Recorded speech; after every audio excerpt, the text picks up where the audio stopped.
Ravindra, Bharathy, Sridharan. Ravi is a great teacher and more importantly, a well-wisher and supporter of CCC who always brings new ideas and thoughts. He seeds a lot of thoughts into my head all the time. The topic he plans to bring today seriously, it's thought-provoking and it's going to make you want to think about the big picture perspective, and it's applicable to the parents and the students.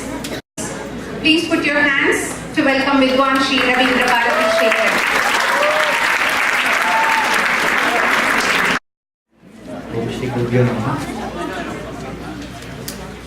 Today, I'm very happy to be here.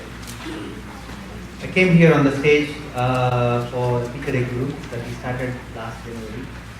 I had a great honor to be the first one to go.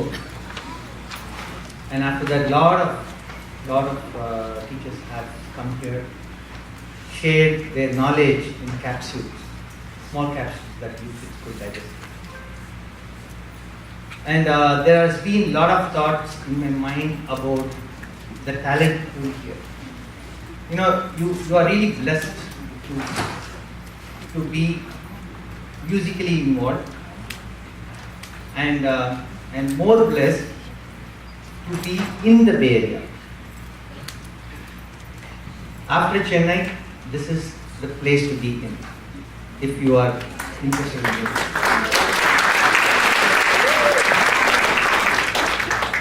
We have a very good ecosystem, not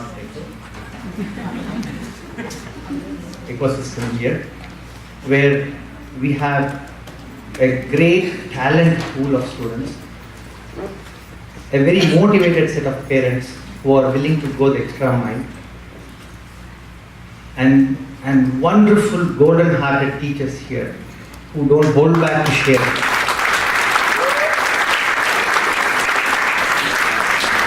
On top of that, bringing us all together is many institutions, out of which CCC stands one of the foremost organizations in the country. For the encouraging kids, CCC is the mother of all organizations to nurture talent. So I couldn't use a better word because Happy Mother's Day to you all, and Happy Mother's Day to Mother of CCC.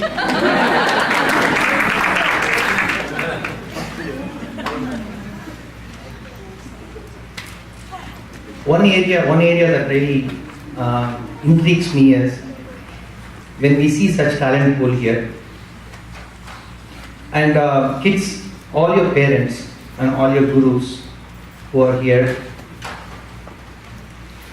we have grown up listening to great masters, and some of us have had the greatest opportunity to be very closely associated with artists of great repute. We have been associated with artists at their peak. For example, I have sat and heard Guru Dore when he was playing like fire, and I was just sitting 2 feet away from where he used to perform. And that kind of can never forget those moments. I'm pretty sure all your parents, grandparents have heard Arikudi so many times. And all the gurus here have had interactions. In fact, many of you would have Sangeeta Kalanidhi in your own family. Great musicians in your family. I know Purnima is here, right? She comes from a great lineage. I know many of, if I start talking about some of your journey, teacher's journey, it gives me goosebumps.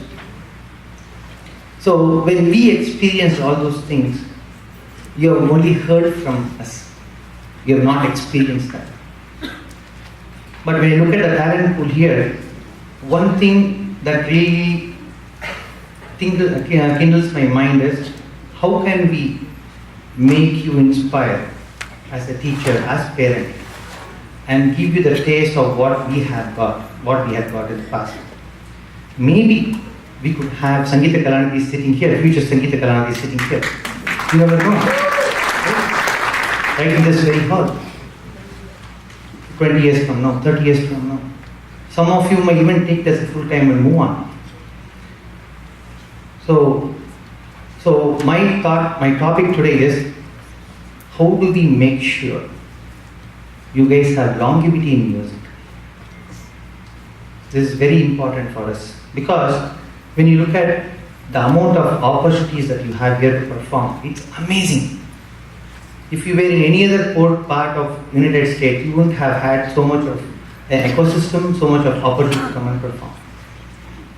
So on one side you have your regular school work, your other activities that you need to do to stay on top of things and be a good student and grow to good college and educate yourself, go to work. But how do you keep up this flame of passion and music going on? How do you make sure you have a longer journey in music? If you look at it, all the great masters, they were at the peak even when they are 70, 80. T.K. Murthy Mama plays concerts even today. He's only young, 92, 93-year-old young. Okay? R.K. Srikantan Mama used to sing till he passed away in his late 90s. And if you look at MSG, he used to practice. Even at the age, he used to start from Sarli Varsai, go to Janta Varsai, all the Varsaigal, Alankarams in various speeds every day. So, my topic today is, how do we extend our longevity? So, first thing that we need to do is, we have to baseline ourselves. What is it that we want? When I say baseline, do you see yourself carrying the same fire to learn 10 years from now, 20 years from now? Do you actively visualize that you are going to be retired from regular job, but you're still having this passion to continue? If the answer is yes, then my next question will be, do you regularly practice without being reminded by your parents? If the answer is no, no problem. At least from tomorrow, make it a point to practice on your own. Even if there are no concerts, I know I mentioned this is a wonderful place to be in, you have so much of performing opportunities. What if you did not have a program to sing or perform for the next 3 months, 4 months? Will you still be able to put the same level of effort and practice daily with the same intensity? Again, question to you. You don't have to answer me, that's a question to yourself. If the answer is no, you need to change the model. Then, do you regularly devote time to listening to great masters, your guru's concerts, your Guru Parampara's concerts, great masters? In those days, we never had any of these online things, so we had to be very sharp when we sat in the concerts to listen to all these masters. Half the thing we would never even understand, but the inspiration was enormous. So now you have all the alternate tools. Do you do that today? If the answer is no, we need to change something. Now, what is music? Is it all about performance? No, it's a significant inward journey for a lifetime. We need to understand that first. If you do not understand that, and what it is not, is it's not a short-term gain. It's definitely not a short-term gain. And definitely it's not about competing and having external reference to measure yourself. It is basically you knowing it inside. So if you take the baseline, how do we extend our longevity? What is the formula for that? Now, when you look at great masters' viewpoint, if you look at the great masters' viewpoint, right, they had a practice depth that was very deep. In fact, many of the teachers here will acknowledge that is how we were asked to work towards. If today, if the musician teachers here, we call urpadis, if you have hundreds and hundreds of urpadis, that didn't come overnight. The amount of practice depth, many of these masters never used to review all the songs every day, but they had a way to kind of constantly churn, the milk became a butter there. That churning used to happen and performance used to happen. But whenever it happened, they just sat on the stage, decided looking at the audience, got inspired and started a song that inspired them on the fly. There was no planning of every detail from a concert perspective. A lot of things were inspirational. When the inspiration happens, automatically the depth helps them to render what they want to render. That is how the great masters play. How about current trend? Of course, a lot of opportunities which is good for performance. But do we have the same practice depth? We have to ask ourselves this question. If the depth is not there, somebody சொல்லுவா ஒரு பானையில் எவ்வளோதான் சாதம் இருக்குது எவ்வளோ தூரம் கரண்டி போட்டாலும் அவ்வளோதான் வரும். So we need to make sure we need to alter our practice depth in such a way that we can dip into that. If there is not much material there, what can you get out? What can you perform? Even if you go 100 times on a stage, you will end up doing the same thing over and over again. So if you are planning to have a longevity in your musical journey, these are the things that we need to know.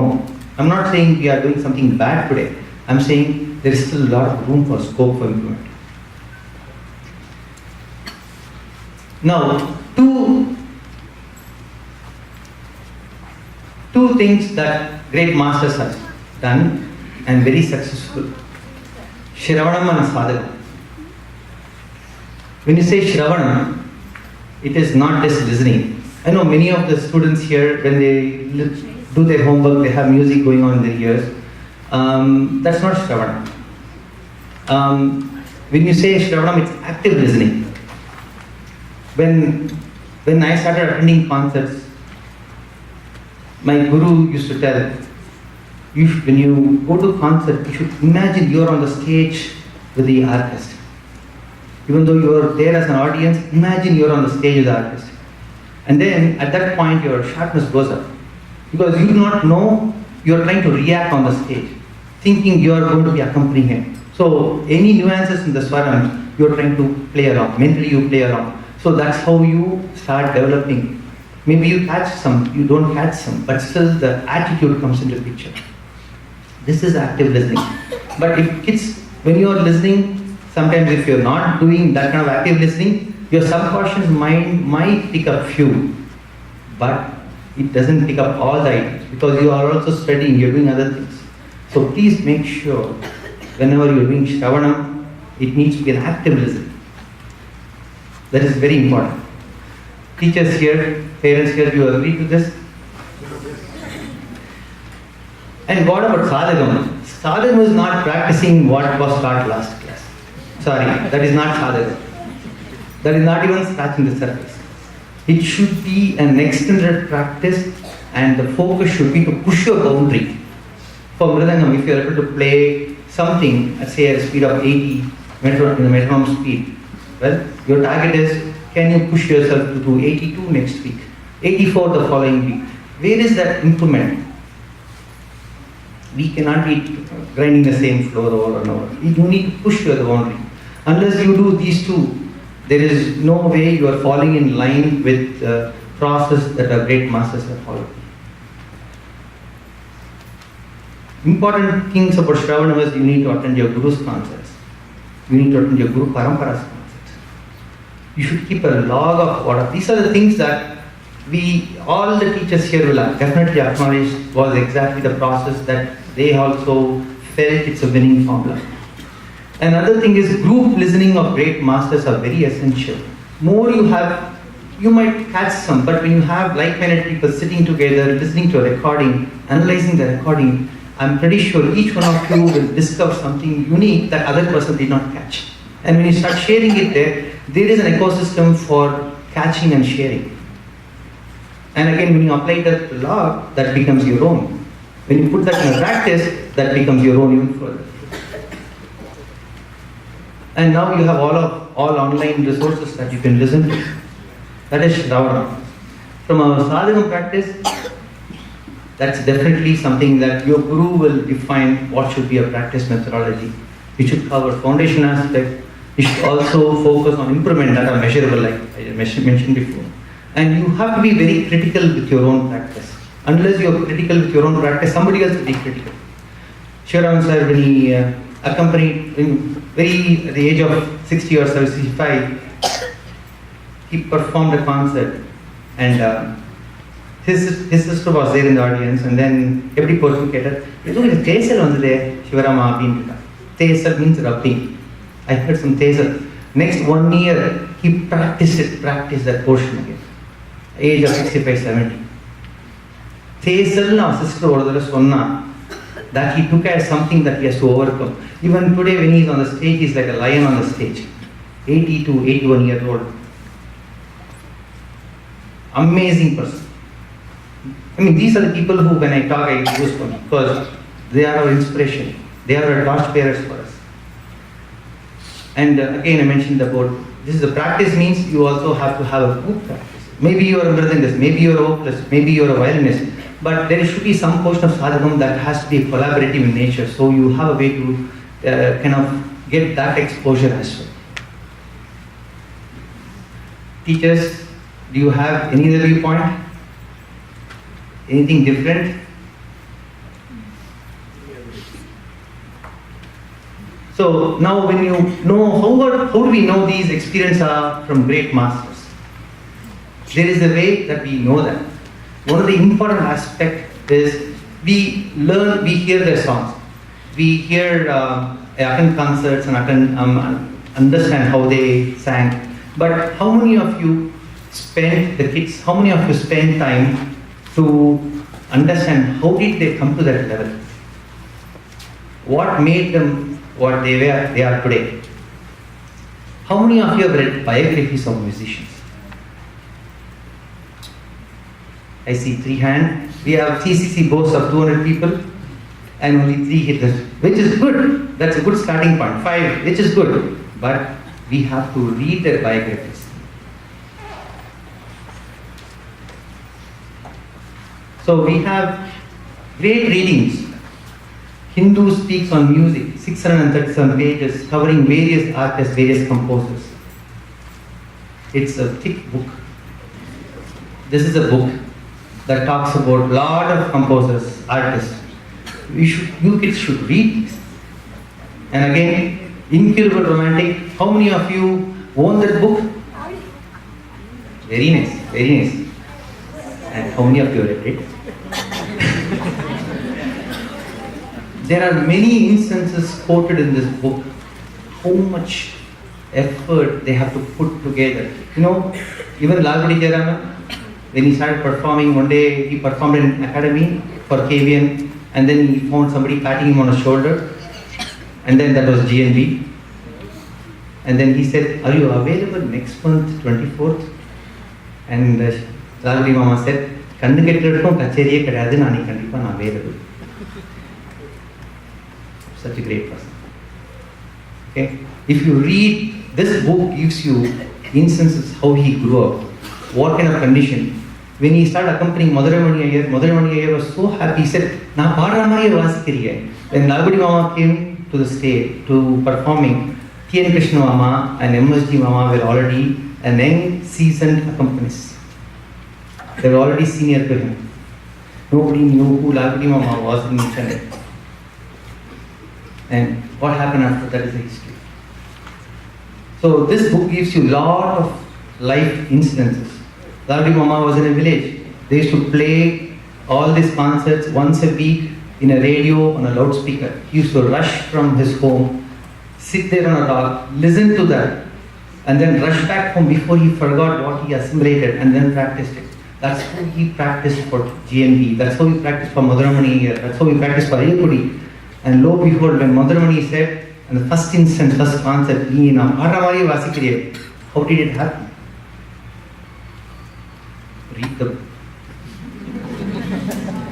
Of course, there are some small lighter reads, like the historical things that are there by Lakshmi Devnath. And then Shruti magazine. How many of you subscribe Shruti magazine? Right? This gives you a lot of instances, life history, interviews of great masters. You should definitely read them. In fact, I don't have too much of time to kind of go through some of those, but I did earmark some things that I could read out, but I know we are short of time. But the key is, more you analyze, understand how one thing that stands out very clear, Nothing came easy for them. Nothing came easy for them. They had to struggle. When Yeshdas, such a popular musician. At one interview, he told his wife, both his wife and he were interviewed, and Yeshdas looked at his wife and said, "You must have had at least 2 spare meals many days, and many days I was having only 1 spare meal." That was the time. They're still coming up. So nothing came easy for them. A lot of sacrifices. Single point of hard work. But more important, they were still very humble. I think we have to stay grounded. Kids, this is a great art that you're all associated with. Whenever I think about this art, you should feel it here. Okay? I know each one of you are very talented. You are ready to go to the next level. But there are few things you have to do. Keep long-term perspective in mind. Music journey is for a lifetime. You should enjoy the process. Keep your daily Shravanam either through online, live and Sadhagam. There are many sites that gives you still music available for you. Keep a log. Always seek advice from your gurus. Stay humble and Rasika. Whenever you think you're not practicing enough, think about the iceberg. Okay? Any questions from anybody? If you think you are practicing enough, also think about the iceberg. Think about the iceberg. That's Vivek's punch. So, but this topic is not to demotivate you. This is a topic for inspiration, even for people who have put in 35, 40 years in this music journey, and we still feel we are still kids with diapers. That's how we feel, because there's so much to learn and so much to carry forward. I want each one of you, I see a lot of potential kids here. You please make sure you have this perspective, because the two things will always come handy, Shravanam and Sadhagam, with your Guru's guidance. Each one of you will carry a name. Today we have all Sangeeta Kalanidhis coming from India. Maybe we're going to have all those title people right here in the Bay Area. You never know, 15, 20 years back and later future, and 30, 40 years future. I'm pretty sure that's going to happen. But kids, wish you very good, really good luck. I want each one of you to carry this small portion of this practice piece, advice or suggestion from me in your mind. Thank you very much.